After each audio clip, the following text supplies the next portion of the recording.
अभी हम मझौल के पुस्तकालय में हैं और जहां हमारे साथ पूर्व सांसद और हमारे ज़िले के धरोहर हम सबों के अभिभावक, संपूर्ण ज़िले के अभिभावक और विशेषकर मझौल को अनुमंडल के रूप में जिन्होंने दर्जा दिलाया, इस क्षेत्र के जनमन के मन में बसने वाले, हमारे इस क्षेत्र के लोकप्रिय जननेता, समाज सुधारक कह सकते हैं, समाज सेवक कह सकते हैं, जनप्रिय नेता कह सकते हैं, रामजीवन सिंह जी हैं। आइए इनसे मिलते हैं और चूँकि जानते हैं कि कांवर झील की समस्या को लेकर जो यहाँ पर आज सभा हो रही है, तो क्या है आने वाले समय में कांवर झील का भविष्य।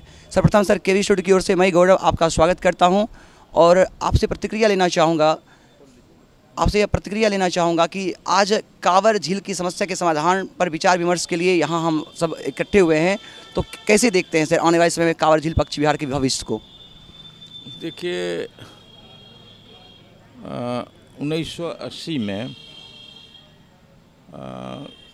उसमें के कलेक्टर थे, 84 में, तो इन्होंने कांवर, वो शर्मा थे सम, तो उन्होंने ही कांवर के संबंध में इसको पक्षी बिहार बनाने की योजना बनाई थी।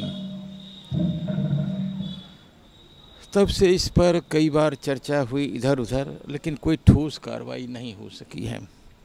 विधानसभा, लोकसभा में भी जहाँ जब कोई जो मेंबर रहे हैं उन्होंने इस प्रश्न को उठाया भी है, सरकार की तरफ से आश्वासन भी मिला, लेकिन कोई ज़मीन पर कोई रूपरेखा तैयार नहीं हो सकी।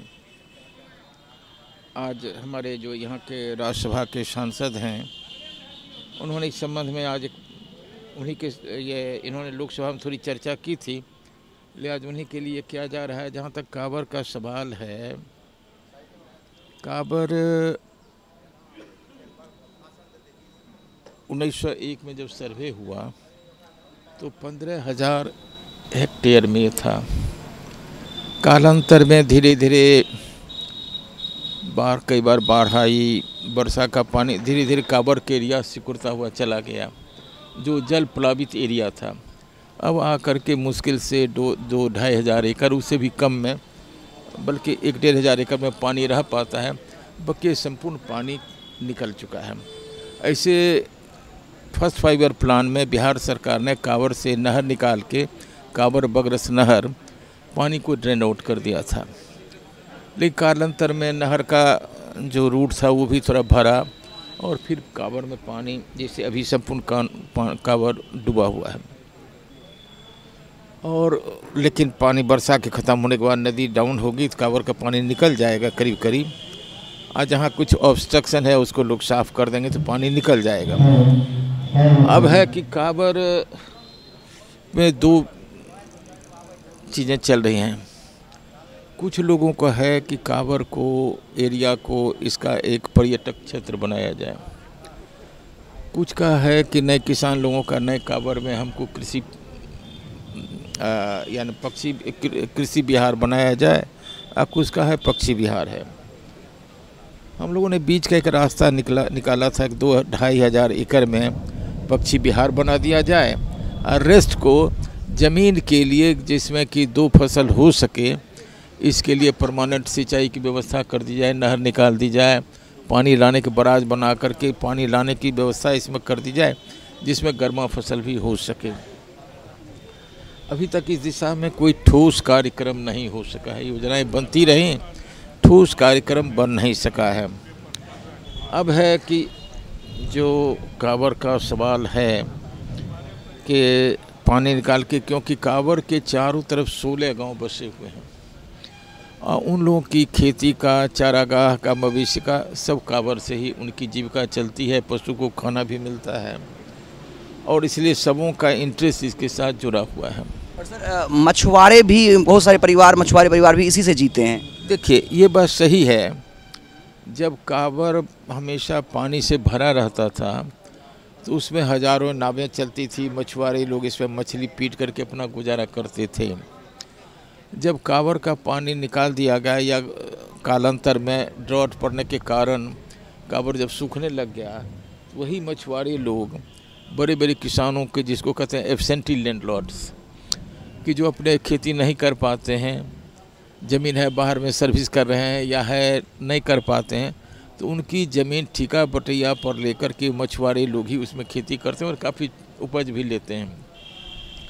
इसलिए वो बात अब ख़त्म हो गई कि कांवर में पानी रख करके मछुआरे लोगों का ये, जब कोई मछुआरे लोगों को आजीविका का कोई आधार नहीं था तो मछली मार करके करते थे। अब उन लोगों में ये वो लोग में शिक्षा आई है, कुछ शिक्षित, कुछ नौकरी में चले गए हैं, कुछ दूसरे पेशे में चले गए हैं, अभी भी कुछ हैं जो इस रोज़गार से जुड़े हुए हैं। सर एक प्रश्न हम आपसे लेना चाहेंगे सर, यहाँ से राष्ट्रपति भी बनने से पहले राज्यपाल जो महामहिम राज्यपाल जो थे यहाँ पर रामनाथ कोविंद जी, वो यहाँ से आए जयमंगलागढ़ में, जो उत्सव में वो माता का आशीर्वाद भी लिए, शामिल हुए और लोगों को ये लगा कि चलो अब इसका जीर्णोद्धार हो जाएगा, अब जो ये वाट जो रहा था अपने उद्धार का अब लगता है वो पूरा हो जाएगा, लेकिन कहीं से भी ऐसा कुछ होते दिखा नहीं। तो क्या लगता है कि सरकार इसके प्रति उदासीन है, इसकी क्या सबसे बड़ी वजह है? देखिए, गवर्नर साहब आए, उनकी जानकारी में लोगों ने रखा। गवर्नर साहब तो अपने कुछ कर नहीं सकते हैं। गवर्नर और राष्ट्रपति के हाथ में तो कोई अधिकार ही नहीं होता है, वो तो एक कॉन्स्टिट्यूशनल हेड हैं, समझे ना। तो उनके सामने में कोई ठोस कार्य वो तो बहुत होगा तो सरकार को, मान लीजिए जैसे यहाँ से प्रस्ताव गया होगा, सरकार को विचारार्थ भेज दिए होंगे अपनी अनुशंसा के साथ, है ना। करेगी तो सरकार, राज्यपाल और राष्ट्रपति कुछ करती नहीं है ना। तो है इस दिशा में कुछ हुआ नहीं है। अभी भी कहा न कि 2 धाराएं चलती हैं। मुक्त किसान को कहेगा कि नहीं, टोटल कांवर में खेती हो। कुछ लोगों ने इसको पर्यटक केंद्र बनाया जाए, है ना। सर क्या लगता है सर, भविष्य में इसकी क्या संभावनाएं हैं? क्योंकि आपकी इच्छा शक्ति ही थी कि जो ना प्रखंड था ना ही थाना था, फिर मझौल को आपने अनुमंडल बना दिया और आज संपूर्ण एशिया में मीठे जल के झील के रूप में यह कांवर झील पक्षी विहार, और यूँ कहें कि यहाँ पर 50 तरह की विदेशी पक्षी और सैकड़ों प्रजाति की देसी पक्षियाँ यहाँ विहार करने के लिए आते हैं, और यूँ कहें कि एक पर्यटन स्थल के रूप में भी काफ़ी विकसित है ये पक्षियाँ आती थीं जब कांवर में टोटल क्योंकि उसमें तो सब धान पानी लगा रहता था, उसको चारा मिलता। अब तो कोई सी स्थिति है नहीं, अब तो पक्षियाँ आती नहीं हैं, है ना। लेकिन एक बात है, सुन लीजिए, लेकिन एक है कि मेरा जहाँ तक विचार इसमें है, मैं चाहता हूँ कि 1,500-2 हज़ार एकड़ में ज़रूर इसको पक्षी विहार बनाया जाए, ये मैं चाहता हूँ, समझे ना।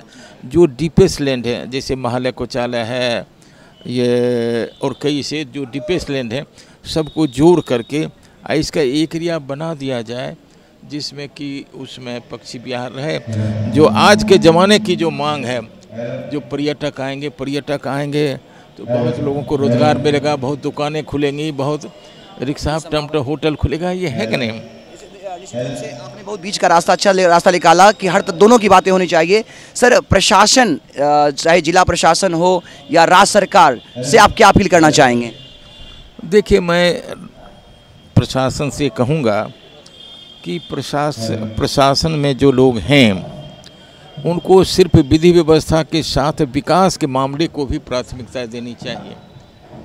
देखिए, विधि व्यवस्था कानून तब टूटता है जब आदमी बेरोज़गार होता है ना, तब फिर ये होते हैं। लेकिन जब आदमी जैसे खाली मन शैतान का, जब बेरोज़गार रहेगा तो कुछ न गलत काम करेगा, लेकिन वही जब रोज़गार में चला जाएगा तो रोज़गार का क्रिएशन सबको नौकरी नहीं दे सकते हैं, असंभव है।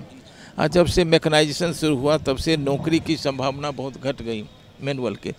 रोज़गार देना चाहिए, और रोज़गार का क्रिएशन कांवर से मैंने बहुत रोज़गार की संभावनाएं बहुत कुछ इसमें हो सकते हैं। जैसे कहा, एक पर्यटक केंद्र इसको बनाया जाए। कांवर में भी मान लीजिए कि ये अभी एक फसला है, उसको कर दिया जाए, 2 फसला कर दिया जाए, किसान को काफ़ी, क्योंकि कांवर की ज़मीन इतनी ज़्यादा फर्टाइल है कि बिना खाद और केमिकल्स या फर्टिलाइज़र का इस्तेमाल किए ही 20-25 मन, 30 मन, 40 मन का एकड़ गेहूँ, 25 मन का एकड़ तोरी, राई, है ना। इसलिए बहुत किसानों को काफ़ी से लाभ मिलता। इस दिशा में सरकार को करना चाहिए। और कांवर में 100 फीट पर वहाँ अच्छी बोरिंग हो जाती है, और साथ साथ एक बराज बनाने का, मैं 67 से जब मैं था तो मिर्ज़ापुर वहाँ 67 से एक बराज बनने का सर्वे हो चुका था, लेकिन इसके बाद फिर इस दिशा में कुछ हुआ नहीं है। पानी चूँकि बूढ़ी गंडक पश्चिम दिशा से आती है, वहीं से लेकर दिया संपूर्ण खुदामनपुर, चरिया बरियारपुर, बखरी ब्लॉक, इस सब का एरिया संपूर्ण, बल्कि संपूर्ण उत्तरी बेगूसराय सब डिवीज़न का जिला का पोर्शन इससे लाभान्वित होगा। ये अगर इसको कर दिया जाए, बैराज बना दिया जाए। और गंडक में, बूढ़ी गंडक में भी पानी नहीं रहता है, तो एक योजना हमने बनाई थी जब मैं मंत्री था, सिंचाई मंत्री को ला करके, कि ऊपर अपलैंड्स में ही गंडक जो यहाँ सोनपुर में गिरती है, गंडक और बूढ़ी गंडक को वहाँ दोनों को कनेक्ट कर दिया जाए। गंडक का पानी इसमें आ जाएगा तो इसमें सालों भर पानी समस्या नहीं रहेगी। बहुत बहुत धन्यवाद सर। और मुझे आशा ही नहीं, पूर्ण विश्वास है कि आप सबके सहयोग से और यहाँ की जो जनमानस है उनकी जागरूकता से जो कांवर झील पक्षी विहार की समस्या है, जो कांवर का टाल क्षेत्र की समस्या है, उसका समाधान बना रहेगा और आने वाले समय में इसे पक्षी विहार के रूप में भी विकसित किया जाएगा और पर्यटन स्थल के रूप में भी विकसित किया जाएगा। बहुत बहुत धन्यवाद सर।